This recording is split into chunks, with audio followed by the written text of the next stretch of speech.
Hi అండి, అందరూ ఎలా ఉన్నారు? నేనైతే చాలా బాగున్నాను. ఈరోజు మనం బేబీ ఫుడ్ ఎలా ప్రిపేర్ చేయాలో చూద్దాం. అదే అండి మనం ఉగ్గు అంటాం కదా. ఇప్పుడున్న కరెంట్ మార్కెట్లో మనం ఏది చూసినా కల్తీ కెమికల్స్ అని వింటూనే ఉన్నాం. సో అది కాకుండా మనం ఇంట్లోనే సింపుల్గా హెల్తీ అండ్ న్యూట్రిషియస్ ఫుడ్ ఎలా ప్రిపేర్ చేయాలో చూద్దాం. ముందుగా ఒక టీ గ్లాస్ ఆర్ ఒక కప్ తీసుకొని దానితో ఒక 4 గ్లాసుల రైస్ తీసుకోవాలి. అదే గ్లాస్తో ఒక హాఫ్ కప్ కంటే ఎక్కువ మోతాదులో మసూరు పప్పు, తర్వాత పెసరపప్పు, మినప్పప్పు, అలాగే కందిపప్పు తీసుకోవాలి.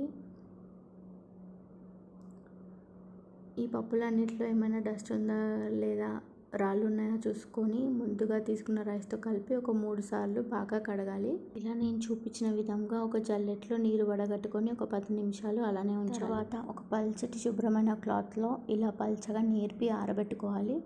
ఎండ తగలకుండా ఇంటి లోపల ఫ్యాన్ కింద ఒక 2 రోజులు డే అండ్ నైట్ ఆరబెట్టుకోవాలి.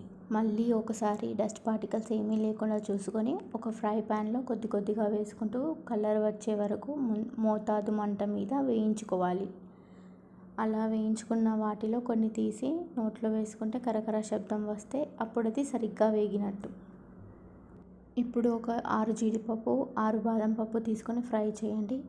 ఇక్కడ మీకు ఎక్కువ క్వాంటిటీ కనిపించవచ్చు, ఎందుకంటే నేను ఎక్కువ క్వాంటిటీ చేశాను. మీరు మాత్రం నేను చెప్పిన కొలతలో ఫాలో అవ్వండి.